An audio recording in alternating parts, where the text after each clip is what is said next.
Hello વિદ્યાર્થી મિત્રો, મારી યુટ્યુબ ચેનલ કર્મા એજ્યુકેશનમાં તમારા બધાનું સ્વાગત છે। તો આજે ફરીથી ધોરણ 6માં ગણિતના નવા સિલેબસ પ્રમાણે એટલે કે 2026નો નવા સિલેબસ પ્રમાણે ચેપ્ટર 1 ગણિતમાં પેટર્ન એનો વિડીયો 5 લઈને આવી રહ્યા છીએ। આપણે ઓલરેડી 4 વિડીયો અપલોડ કરી ચૂક્યા છે મેં યુટ્યુબમાં, બરાબર, તમે જોઈ શકો છો।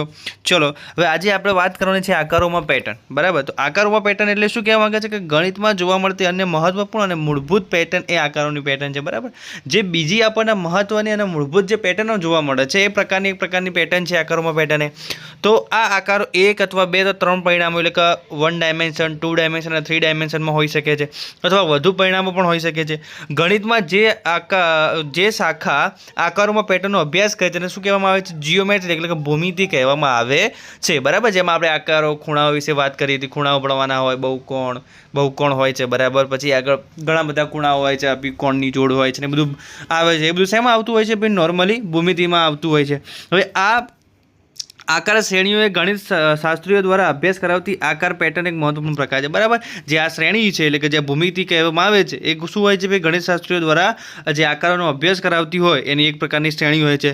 ગણિતમાં અભ્યાસ કરવામાં આવેલી કેટલીક ચાવીરૂપ આકાર શ્રેણી નીચે કોષ્ટકમાં આપણને આપેલી છે। ચલો તો નીચેના કોષ્ટકમાં આપણે વાત કરીએ। કોષ્ટક 3 આપણને કંઈક એવું આપ્યું છે, સમજીએ। ચલો પહેલું ત્રિકોણ આપ્યું છે, પછી ચતુષ્કોણ, પંચકોણ છે। તો આ જે નિયમિત બહુકોણ કોને કહેવામાં આવે છે? ભાઈ અહીંયા લખ્યું છે નિયમિત બહુકોણ। નિયમિત બહુકોણ એટલે કે જેના બધા બાજુઓ અને બધા ખૂણાઓ સરખા હોય ને શું કહેવામાં આવે છે? નિયમિત બહુકોણ કહે છે। ત્રિકોણ છે, ચતુષ્કોણ છે, પંચકોણ છે, ષષ્ઠકોણ છે।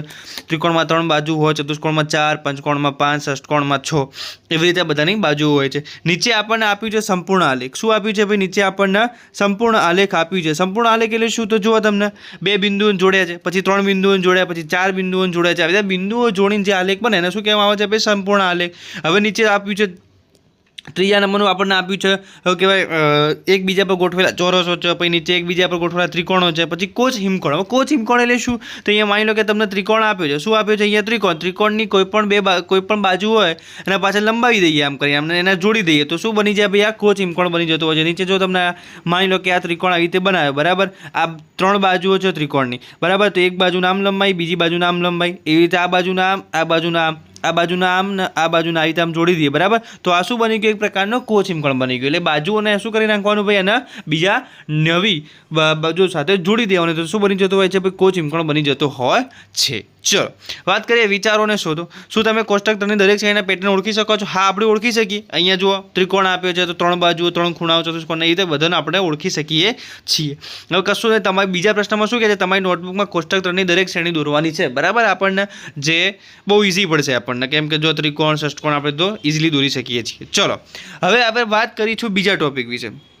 હવે બીજો ટોપિક શું કહે છે? સંખ્યા શ્રેણીઓ સાથે સંબંધ, બરાબર। આપણે ઉપર પણ સંખ્યા શ્રેણીઓનો જે શ્રેણીઓ હોય એના સાથે સંબંધ વિશે વાત કરી દઈએ। અહીંયા શું કીધું? જે આ પેટર્નો છે એમાં આ પેટર્નો જે આકારો બનાવે છે, જે ત્રિકોણ, ચતુષ્કોણ, ષષ્ઠકોણ, એ કેવી રીતે આ શ્રેણી સાથે સંખ્યા શ્રેણી સાથે સંબંધ ધરાવે છે એના વિશે વાત કરવાની છે। જુઓ તો ઘણીવાર આકાર શ્રેણીઓ રસપ્રદ સંખ્યા શ્રેણીઓ સાથે સંબંધિત ધરાવે છે, બરાબર। આવા સંબંધો આકાર શ્રેણીઓ અને સંબંધિત સંખ્યા શ્રેણીઓનો બંનેનો અભ્યાસ કરવા માટે અને સમજવામાં મદદરૂપ થાય છે, બરાબર। જે આકારો એ કેવી રીતે શ્રેણીઓને ફોલો કરતા હોય છે એને સમજવા માટે આપણને મદદરૂપ થતા હોય છે। ઉદાહરણ તરીકે જો નિયમિત બહુકોણની આકાર શ્રેણીઓ બાજુની સંખ્યા 3થી શરૂ ગણતરી સંખ્યા દ્વારા આપવામાં આવે છે, બરાબર। જે નિયમિત બહુકોણ હોય, નિયમિત બહુકોણ ક્યાંથી ચાલુ થાય ભાઈ? 2 બાજુ હોય, 2 બાજુઓથી કોઈ આકાર બને નહીં। નિયમિત બહુકોણ એટલે શું? બહુકોણ એટલે કે બંધ આકૃતિ, બરાબર। બહુકોણ એટલે બંધ આકૃતિ, તો 2 કોઈ પણ બાજુ હોય એનાથી બંધ આકૃતિ બને નહીં। એના માટે કમસે કમ કેટલી બાજુ હોવી જોઈએ? 3 બાજુ હોવી જોઈએ। 3 બાજુથી શરૂઆત થાય, 3 પછી 4 એમ આગળ વધતું જ જાય છે, બરાબર। એવી રીતે આપણને નિયમિત બહુકોણ બનતા હોય છે। જો અહીંયા આપણને આપ્યું છે, કયા આપ્યા છે? 3, 4, 5, 6, 7, 8, 9, 10 સુધી આપ્યું છે, બરાબર। એ શું કીધું છે? નિયમિત ત્રિકોણ છે, ચતુષ્કોણ છે, પંચકોણ છે। નિયમિત એટલે વાત કરી હતી જેના બધા બાજુ બધા ખૂણાઓ સરખા હોય અને નિયમિત કહેવામાં આવે છે। ષષ્ઠકોણ, સપ્તકોણ, અષ્ટકોણ, નવકોણ, 10 કોણ વગેરે કહેવામાં આવે છે, બરાબર। જે બહુકોણ આપે છે એ આપણને। ચલો હવે નિયમિત શબ્દ હકીકતનો ઉલ્લેખ કરે છે કે આકારોમાં સમાન લંબાઈની બાજુઓ અહીંયા આપ્યું છે। નિયમ યાદ સમજાયું કે નિયમિત એટલે સમાન લંબાઈ અને સમાન ખૂણા એટલે શું કહેવામાં આવે છે? એને નિયમિત કહેવામાં આવે છે। ચલો નીચેના દાખલાઓ જોઈએ તો પહેલું શું કહે છે? જે આપણને આપ્યું છે કે નિયમિત બહુકોણની શ્રેણીની દરેક આકારની બાજુ સંખ્યા ગણો, બરાબર. અને તમે કઈ સંખ્યા મળે છે નિયમિત બહુકોણની શ્રેણી દરેક આકારમાં ખૂણાઓ ગણવાના છે આપણને, બરાબર. તો જુઓ, તમને ઉપર જોવા જઈએ આપણે, જે ઉપર કોષ્ટકમાં આપ્યું છે એમાં જુઓ ખાસ કરીને પહેલું ત્રિકોણ છે, તો કેટલી બાજુ હોય ત્રિકોણમાં? 3. ખૂણાઓ પણ કેટલા હોય? 3. એવી રીતે અષ્ટકોણમાં જુઓ, અષ્ટકોણમાં કેટલી બાજુ? 8. ખૂણા પણ કયા હોય? 8, બરાબર. તો આવી રીતે કઈ પેટર્ન બને છે? તો જુઓ, પહેલું 3, પછી 4, 5, 6 અને 7, 8, બરાબર.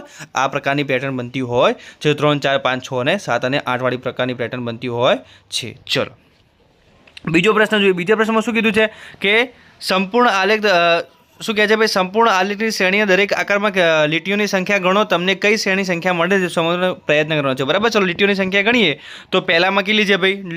લીટીઓની સંખ્યા ગણીએ તો પહેલામાં 1, પછી કેટલી છે? 3 છે, પછી કેટલી છે? 4, પછી 5, 6, બરાબર. તો અહીંયા પણ શું થતું હોય છે ભાઈ? અહીંયા પણ એક પ્રકારની પેટર્ન ફોલો થતી હોય છે. સમજાય છે? ચલો આગળ. ત્રીજા નંબરનો પ્રશ્ન શું કહે છે આપણને? તો કે એકબીજા પર ગોઠવેલા ચોરસની શ્રેણીને દરેક આકારમાં કેટલા નાના ચોરસ છે? આનીથી કઈ શ્રેણી બને છે, બરાબર. ચલો ચોરસમાં જોઈએ. તો જુઓ, ચોરસમાં સમજી લઈએ. ચોરસમાં પહેલું એક ચોરસ છે, પછી 4 છે, પછી જુઓ 3, 3, 6, 3, 9 છે, બરાબર. 3, 3, 6, 3, 9, પછી જોડવા દિવસ 16 આવશે, પછી કેટલા આવશે? 25. તો જુઓ અહીંયા 1 નો વર્ગ, પછી આ 2 નો વર્ગ છે, 9 એ 3 નો વર્ગ છે. તો અહીંયા કઈ શ્રેણી ફોલો થાય છે ભાઈ? વર્ગવાળી શ્રેણી ફોલો થતી હોય છે, બરાબર. 1 નો વર્ગ 1, 2 નો વર્ગ 4, 3 નો વર્ગ 9. વિધા ચોરસમાં કઈ ફોલો થતી હોય છે? બે ઉપર પણ ભણ્યા છીએ. ચોરસમાં હંમેશા કઈ ફોલો થાય છે? વર્ગવાળી ફોલો થતી હોય છે. ચલો અહીંયા વાત કરીએ ચોથા નંબરનો. શું કીધું છે? એકબીજા પર ગોઠવેલા ત્રિકોણની શ્રેણીના દરેક આકારના કેટલા ત્રિકોણો બને છે, કઈ શ્રેણી થાય છે, એના વિશે વાત કરવાની છે. તો જુઓ ઉપરની આકૃતિમાં. ચલો, પહેલામાં 1 ત્રિકોણ, બીજામાં 4 ત્રિકોણ, ચોથામાં કેટલા છે ભાઈ? 9 છે, પછી ચોથામાં કેટલા છે? અહીંયા ત્રીજામાં 9 અને 16 અને પછી કેટલા થાય છે? 25. તો અહીંયા પણ જુઓ 2 નો વર્ગ, પછી અહીંયા 3 નો વર્ગ. તો અહીંયા ત્રિકોણમાં પણ કઈ ફોલો થતી હોય છે ભાઈ? વર્ગોવાળી. કઈ ફોલો થતી હોય છે? વર્ગોવાળી પેટર્ન ફોલો થતી હોય છે. ચલો છેલ્લો વાત કરીએ તો કે કોચ હિમકોણની શ્રેણીમાં એક આકારમાંથી બીજા આકારોમાં જવા માટે દરેક રેખાખંડને ગતિ અવરોધક સ્પીડ બમ, એટલે કે આવી રીતે આકૃતિ આપી છે આપણને. અહીંયા શું આપ્યું છે? આ સ્પીડ બમ આપ્યો છે. સ્પીડ બમ બનાવવામાં આવે છે, બરાબર. તો ગણવાના છે કેટલા રેખાખંડ થાય છે? 3, 12, 48 ને 4ની ઘાતના 3 ગણા, બરાબર. અહીંયા તો જુઓ તમે, પહેલામાં કેટલા છે ભાઈ ટોટલ? પહેલામાં ગણવા જઈએ તો પહેલામાં કેટલું થાય છે? જુઓ, પહેલામાં 3, પહેલામાં કેટલું છે? અહીંયા 3 છે, બરાબર. પહેલામાં 3, પછી ગણવા જઈએ તો એ જો 1, 2, 3, 4, 5, 6. તો બીજામાં કેટલા થયા? 6. આમાં ગણવા જઈએ તો ઓવરઓલ કેટલા સ્પીડ બમ બને છે? 1, 2, 3, 4, 3, 3, 6. જો અહીંયા 3 છે, એવા તો 1, 2, 3, 4, 5, 6. તો 6 તરીકે કેટલા થઈ ગયા? 18, બરાબર. તો જોવા જઈએ તો અહીંયા કેટલા ઉમેર્યા? 3 ઉમેર્યા, બરાબર. અહીંયા કેટલા થઈ ગયા? 4, 4 તરી 12 ઉમેરો તો કેટલા થઈ જાય? 12 ને 6, 18. પાછા 12 ચોક 48. તો અહીંયા કેટલા થઈ જશે? ટોટલ 48 થઈ જાય, બરાબર. આવી રીતે પેટર્ન ફોલો થતી હોય. 3, પછી 6, 3, પછી ડાયરેક્ટ 6, પછી 18 ને પછી 48, બરાબર. 4ની અહીંયા આપણને આપ્યું છે. શું આપ્યું છે છેલ્લામાં? કે 4ની ઘાતના 3 ગણા કરવાના છે, બરાબર. જે 4ની ઘાતના હોય ને 3 ગણા કરો તો 3, 12 અને 48 આપણને મળતું હોય છે, બરાબર. જો મારો વિડીયો પસંદ આવ્યો તો લાઇક, શેર અને સબસ્ક્રાઈબ કરવાનું ભૂલતા નહીં. અહીંયા આપણું આ ચેપ્ટર પહેલા નંબરનું પૂરું થાય છે સંપૂર્ણ. હવે નેક્સ્ટ વિડીયોમાં આપણે ચેપ્ટર નંબર 2 લઈને આવીશું. થેન્ક યુ સો મચ મારા વિડીયોને જોવા માટે.